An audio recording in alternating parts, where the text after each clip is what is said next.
Di wilayah Shuan Timur, terdapat sebuah benua yang dipenuhi legenda. Sejak zaman kuno, banyak ahli besar lahir dari tanah ini. Mereka mengguncang dunia dengan kekuatan luar biasa dan meninggalkan warisan yang masih dikenang hingga sekarang.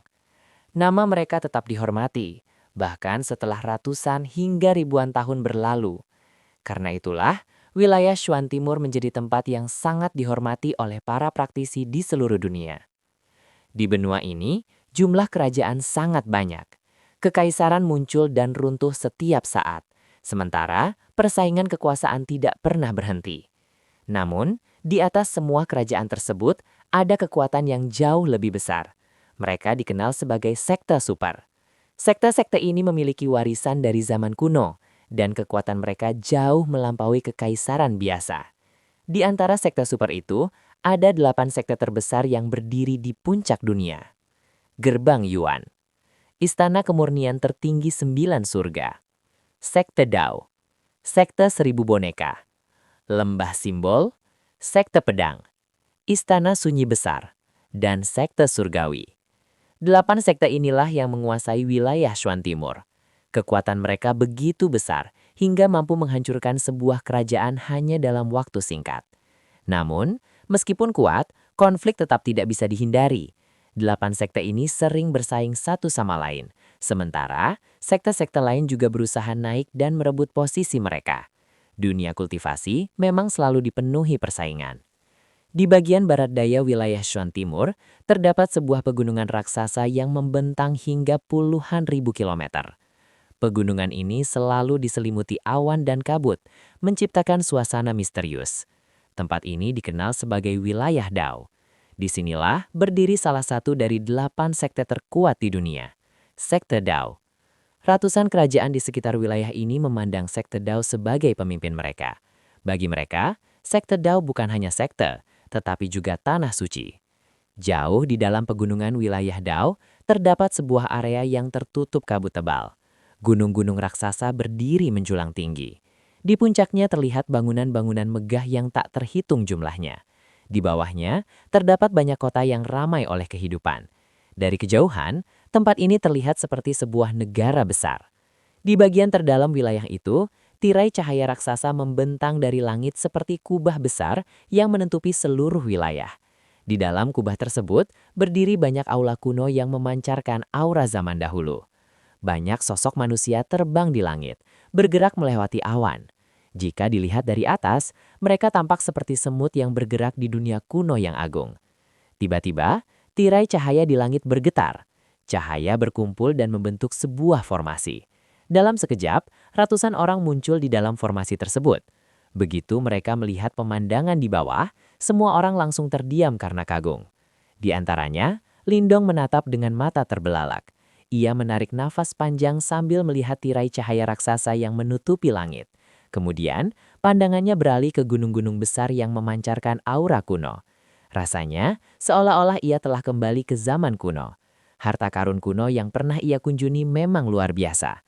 Namun tempat itu hanyalah reruntuhan masa lalu, sedangkan tempat yang sekarang berdiri di depan matanya adalah sekte super yang masih hidup, sebuah kekuatan besar yang benar-benar berdiri di puncak dunia. Selamat datang di Sekte Dao. Wu Dao tersenyum melihat ekspresi kagum semua orang. Sedikit kebanggaan terlihat di wajahnya. Lindong tanpa sadar menjilat bibirnya. Ia dulu hanya bisa iri melihat para murid sekte besar. Namun sekarang, ia sendiri berdiri di depan salah satu sekte terkuat di dunia. Wu Dao lalu melambaikan tangannya. Ayo, ikut aku. Kalian belum resmi menjadi murid sekte Dao, jadi jangan berkeliaran sembarangan. Cahaya keemasan muncul dari tangannya dan menuju ke tirai cahaya raksasa. Ketika mereka memasuki gerbang cahaya itu, tiba-tiba energi yang sangat kuat menyelimuti tubuh mereka. Kelompok Lindong langsung merasakan kekuatan Yuan alami yang sangat padat. Energi di tempat ini begitu kaya, bahkan terasa seperti kabut. Lindong langsung terkejut. Energi di dalam sekte Dao mungkin lebih dari 10 kali lebih kuat dibanding dunia luar. Ini jelas bukan hal biasa. Sekte Dao ternyata menggunakan metode luar biasa untuk menyerap energi alam dari wilayah yang sangat luas. Tiba-tiba, belasan cahaya pelangi melintas di langit. Cahaya itu berubah menjadi sosok manusia berjubah merah. Mereka adalah murid patroli Sekte Dao. Ketika melihat Wu Dao, mereka langsung membungkuk hormat. "Salam, wakil kepala aula Wu Dao." Wu Dao menjawab santai. Mereka adalah murid yang dipilih dari Perang 100 Kekaisaran. Para murid patroli itu langsung memahami situasinya. Mereka menatap kelompok Lindong dengan tatapan tajam. Sebagian orang langsung merasa tertekan oleh aura mereka. Namun Lindong tetap tenang. Kekuatan para murid patroli itu berada di tahap 5 Yuan Nirvana. Namun dengan kekuatan Lindong sekarang, ia bahkan mampu melawan ahli tahap 6 Yuan Nirvana. Di perjalanan menuju sekte, Little Marten berbicara kepada Lindong. Di sekte Dao ada 4 aula utama untuk melatih murid. Aula langit, aula bumi, aula banjir, dan aula sunyi. Aula langit adalah yang terkuat. Aula bumi berada di posisi kedua, sedangkan aula sunyi adalah yang paling lemah. Lindong berpikir sejenak. Aula mana yang sebaiknya aku pilih? Little Marten terdiam beberapa saat. Lalu ia berkata pelan, "Aula sunyi." Aula sunyi? Setelah mendengar nama itu dari Little Marten, Lindong tampak sedikit bingung. "Bukankah kamu tadi bilang aula sunyi adalah yang paling lemah?" tanya Lindong dengan ragu. Little Marten tersenyum tipis. Awalnya tidak ada perbedaan antara 4 aula di sekte Dao. Namun seiring waktu, perbedaan mulai muncul. Pada masa lalu, aula terkuat sebenarnya bukan aula langit, melainkan aula sunyi. Lindong terkejut. "Benarkah? Kalau begitu, kenapa sekarang justru menjadi yang paling lemah?" Little Marten menjelaskan dengan tenang. Di dalam 4 aula sekte Dao, terdapat 4 kitab suci misterius yang sangat kuat. Kitab-kitab itu adalah Kitab Suci Raja Surgawi milik Aula Langit, Kitab Raja Bumi milik Aula Bumi, Kitab Suci Banjir milik Aula Banjir, dan yang terakhir, Kitab Penghancuran Besar milik Aula Sunyi. Keempat kitab suci ini adalah teknik bela diri tertinggi sekte Dao. Penciptanya bahkan merupakan makhluk yang sangat menakutkan pada zaman kuno. Little Marten berhenti sejenak sebelum melanjutkan. Namun di antara semuanya, yang paling misterius adalah Kitab Penghancuran Besar. Ekspresi Little Marten menjadi serius, sesuatu yang jarang terlihat. Hal ini membuat Lindong langsung mengerti bahwa kitab itu bukanlah sesuatu yang biasa. Kitab Penghancuran Besar memang sangat kuat, lanjut Little Marten. Namun kelemahannya adalah sangat sulit dipahami. Selama bertahun-tahun, banyak murid berbakat yang masuk ke aula sunyi. Namun jumlah orang yang berhasil memahami kitab itu bahkan bisa dihitung dengan jari. Karena itulah, para murid aula sunyi tidak mampu menandingi murid dari 3 aula lainnya. Tahun demi tahun berlalu, dan aula sunyi terus berada di posisi paling bawah. Lindong mengangguk pelan. Meskipun kitab itu sangat kuat, jika tidak ada yang bisa memahaminya, maka kekuatannya tetap tidak bisa digunakan. Tapi sebenarnya, aula sunyi hanya menunggu satu hal, kata Little Marten. Seorang murid jenius yang mampu memahami kitab penghancuran besar. Jika orang seperti itu muncul, aula sunyi bisa langsung kembali menjadi yang terkuat. Lindong menatap jauh ke depan sambil berpikir. Kitab itu benar-benar sehebat itu. Little Marten tersenyum. Ini bukan sekedar rumor. Setiap murid yang berhasil memahami kitab penghancuran besar pada akhirnya menjadi sangat kuat. Apakah kamu tahu siapa orang terakhir yang berhasil memahaminya? Lindong sedikit terkejut. Siapa? Tiba-tiba dia teringat sesuatu. Mungkinkah senior yang menyerbu gerbang Yuan dan membantai 3 tetua mereka? Little Marten tertawa kecil. Benar sekali, dialah orangnya. Sekarang kamu mengerti kenapa Wu Dao sangat membenci gerbang Yuan. Aula sunyi akhirnya mendapatkan seorang jenius yang mampu memahami kitab penghancuran besar, namun dia justru dibunuh oleh gerbang Yuan. Dendam seperti itu tidak akan hilang dengan mudah. Lindong mengangguk pelan. Sekarang dia benar-benar mengerti. Kitab penghancuran besar ternyata adalah teknik paling misterius di antara 4 kitab suci. Lindong kemudian bertanya, "Jadi kamu ingin aku bergabung dengan aula sunyi supaya bisa mempelajari kitab penghancuran besar?" Little Marten mengangguk. "Tentu saja. Kalau kamu masuk ke 3 aula lainnya, kamu hanya akan menjadi salah satu dari banyak jenius. Namun di aula sunyi, kamu bisa menjadi yang paling menonjol." Little Marten tersenyum sambil menambahkan, "Kalau begitu, Wu Dao sangat menyukai kamu. Kalau kamu berhasil mempelajari kitab penghancuran besar, kamu akan menjadi salah satu murid elit sekte Dao. Dan itu akan membantu kamu mengejar Ling Qingzu."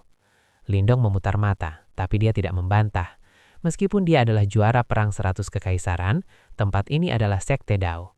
salah satu sekte super terbesar di wilayah Suan Timur. Setiap murid di sini adalah jenius yang dipilih dengan sangat ketat. Juara perang 100 kekaisaran tidak berarti dia akan langsung menjadi yang terkuat di sini. Akhirnya Lindong mengambil keputusan. Baiklah, aku akan bergabung dengan Aula Sunyi. Ketertarikannya terhadap kitab penghancuran besar mulai tumbuh. Tak lama kemudian, formasi cahaya yang membawa mereka perlahan turun ke sebuah puncak gunung besar. Di atas gunung itu berdiri banyak aula megah, dan di tengahnya terdapat sebuah platform batu hijau yang luas. Ketika Lindong dan yang lainnya mendarat, tiba-tiba sebuah suara tawa terdengar dari depan. Hahaha, Wudao, akhirnya kamu kembali. Lindong mengangkat kepalanya. Di depannya berdiri lebih dari 10 orang. Di bagian paling depan berdiri 3 pria parubada dengan aura yang sangat kuat. Lindong langsung menyadari bahwa mereka adalah wakil kepala dari 3 aula besar lainnya. Di belakang mereka berdiri 3 murid elit, 2 pria dan 1 wanita. Aura mereka jauh lebih kuat dibanding para murid patroli yang sebelumnya Lindong temui. Namun perhatian Lindong tertuju pada wanita muda berbaju merah. Dia memiliki wajah cantik dan sosok yang anggun. Namun bukan kecantikannya yang menarik perhatian Lindong, melainkan aura misterius yang memancar dari tubuhnya. Bahkan samar-samar terdengar seperti suara alat musik yang lembut. Ini adalah pertama kalinya Lindong merasakan aura seperti itu. Tak lama kemudian, salah satu wakil kepala aula tertawa keras. Haha, kami sudah mendengar kabar tentang perang 100 kekaisaran. Siapa sangka, juaranya justru datang ke sekte Dao kami. Dia adalah Wei Sheng, wakil kepala aula langit. Tatapannya langsung tertuju pada Lindong. Jadi, kamulah juara perang 100 kekaisaran? Lindong melangkah ke depan dengan hormat. Saya Lindong, memberi salam kepada 3 wakil kepala. Wei Sheng mengamati Lindong dengan tajam. Tahap 4 Yuan Nirwana. Namun bisa menjadi juara perang 100 kekaisaran? Menarik. Namun tak lama kemudian ekspresinya berubah. Tunggu, dia juga seorang master simbol surgawi 4 segel. Ucapan itu langsung membuat semua orang terkejut.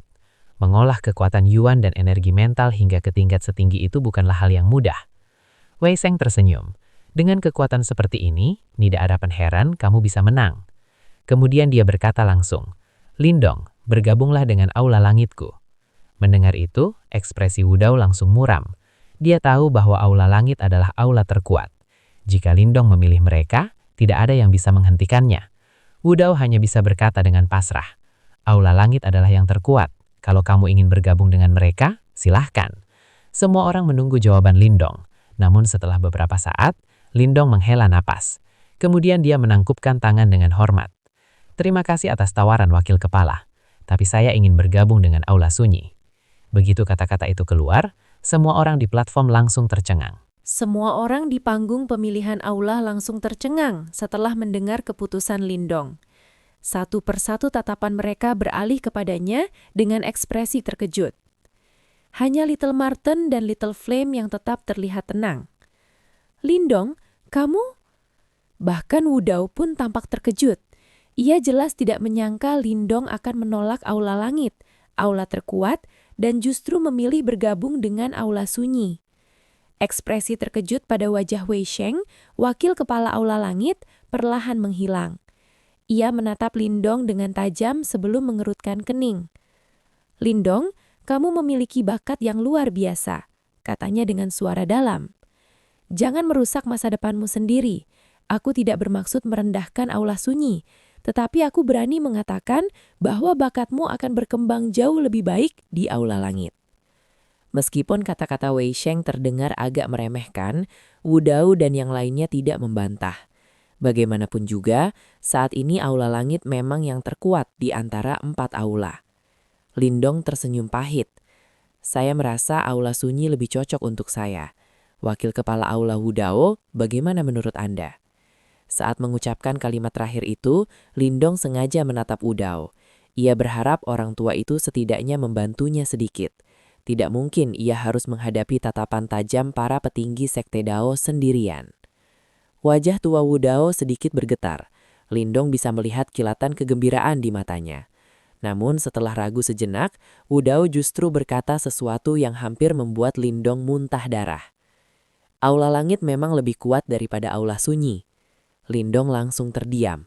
Orang tua ini terlalu jujur. Namun, Wudao segera melanjutkan. Tapi jika kamu benar-benar ingin bergabung dengan aula sunyi kami, aku pasti akan mendukungmu. Kami juga tidak akan memperlakukanmu dengan buruk. Lindong akhirnya menghela nafas lega. Ia kemudian menatap Wei Sheng dengan sedikit rasa bersalah. Ia tidak ingin menyinggung wakil kepala aula langit begitu tiba di Sekte Dao. Wei Sheng menatapnya beberapa saat sebelum akhirnya menggelengkan kepala. Karena ini adalah pilihanmu, aku tidak akan mengatakan apa-apa lagi. Aku hanya berharap kamu tahu apa yang sedang kamu lakukan. Mendengar nada suaranya yang tidak terlalu marah, Lindong akhirnya merasa lega. Namun tiba-tiba, sebuah suara wanita yang jernih terdengar. Kamu benar-benar terlalu egois. Lindong terkejut. Ia mengangkat kepalanya dan melihat wanita muda berbaju merah sedang menatapnya dengan alis berkerut. Dalam hal apa aku egois? Tanya Lindong sambil mengerutkan kening. Wanita itu menjawab dengan tenang. Kamu memiliki bakat besar. Jika kamu bergabung dengan aula langit, potensimu bisa dimaksimalkan. Jika kamu menjadi lebih kuat, itu juga akan menguntungkan sekte kita. Tapi kamu justru memilih jalan yang lebih buruk. Dari sudut pandang sekte, keputusanmu ini hanya akan melemahkan kekuatan Sekte Dao. Bukankah itu egois? Kata-katanya tajam sekali. Bahkan Liu Bai dan yang lainnya di belakang Lindong saling berpandangan. Mereka harus mengakui bahwa wanita ini sangat pandai berdebat. Lindong menggosok nisirnya. Saya rasa tidak ada aula yang paling kuat. Yang ada hanyalah aula yang paling cocok untuk seseorang. Wanita berbaju merah mengangkat alisnya. Itu benar secara teori, tapi kenyataannya sekarang, aula langit adalah yang terkuat. Tatapannya semakin tajam. Bahkan setelah bergabung dengan aula sunyi, kemungkinan besar kamu bahkan tidak bisa lolos seleksi ujian aula berikutnya. Pada saat itu, gelar juara 100 kekaisaranmu mungkin hanya akan menjadi bahan tertawaan. Lindong sedikit mengernyit, namun ia tetap menatap wanita itu tanpa mundur. Kalau begitu, saya akan menjelaskan alasan saya. Saya tidak suka berjalan di jalan yang terlalu mudah. Bergabung dengan aula langit mungkin memang pilihan terbaik bagi banyak orang, tapi itu tidak akan membuat saya berkembang sepenuhnya. Lindong berhenti sejenak sebelum melanjutkan. Karena aula langit tidak memiliki kitab suci penghancuran besar. Begitu kata-kata itu keluar, semua orang kembali terkejut. Baru saat itulah mereka menyadari tujuan sebenarnya dari Lindong. Ia ingin mempelajari kitab suci penghancuran besar, teknik paling misterius dari 4 kitab suci besar Sekte Dao. Namun banyak orang juga merasa Lindong terlalu percaya diri. Selama bertahun-tahun, jumlah orang yang berhasil memahami kitab itu bahkan tidak mencapai 10 orang. Namun Lindong justru berbicara seolah-olah ia pasti bisa melakukannya. Wanita berbaju merah juga terlihat sedikit terkejut, namun tak lama kemudian ia tersenyum dingin. Kata-kata yang sangat sombong. Apakah kamu benar-benar berpikir dirimu sehebat itu? Lindong tersenyum santai. Apakah saya bisa memahami kitab suci penghancuran besar atau tidak? Kita akan mengetahuinya di masa depan. Wanita itu mendengus pelan. Baiklah, kalau begitu aku akan menunggu dan melihat. Aku, Ying Huan Huang, ingin melihat apakah kamu benar-benar bisa mempelajari kitab suci penghancuran besar. Jika kamu berhasil, aku akan melakukan apapun yang kamu minta. Namun jika kamu gagal, murid-murid aula langit mungkin akan datang menantangmu satu persatu. Lindong tersenyum tipis. Aku menantikannya. Ying Huan Huang hanya mendengus kesal. Hari ini, untuk pertama kalinya lidah tajamnya tidak berhasil menekan lawan. Hal itu membuatnya sedikit tidak senang. Wei Sheng akhirnya berbicara lagi. Karena kamu sudah memutuskan untuk mengejar kitab suci penghancuran besar, aku tidak akan menghentikanmu. Jika kamu benar-benar berhasil mempelajarinya, itu tentu akan menjadi hal baik bagi Sekte Dao. Setelah itu, proses pemilihan murid pun selesai. Murid-murid dibagi menjadi 4 aula. Akhirnya hanya Lindong dan beberapa orang yang tersisa di aula sunyi. Ketika semuanya telah pergi, Wu Dao berpaling ke arah Lindong dengan senyum besar. Hei anak kecil, tidak kusangka kamu punya keberanian sebesar itu. Lindong tersenyum. Mulai sekarang kami akan mengikuti Anda, wakil kepala aula Wu Dao. Tolong bimbing kami. Wu Dao haha tertawa. Tapi ingat satu hal, setelah berita bahwa kamu menolak aula langit menyebar, murid-murid aula langit pasti akan memperhatikanmu. Lindong langsung terdiam. Namun Wu Dao masih menambahkan dengan santai. Oh ya, Ying Huan Huang punya kakak perempuan bernama Ying Ashishishishi. Dia adalah murid terkuat dari generasi muda Sekte Dao. Karena kamu berdebat dengan adiknya hari ini, kemungkinan besar dia juga akan memperhatikanmu. Lindong akhirnya mengumpat sedikit. Sial, baru saja masuk sekte Dao, dan dia sudah menarik begitu banyak masalah. Sepertinya kehidupan masa depannya di tempat ini tidak akan berjalan dengan tenang.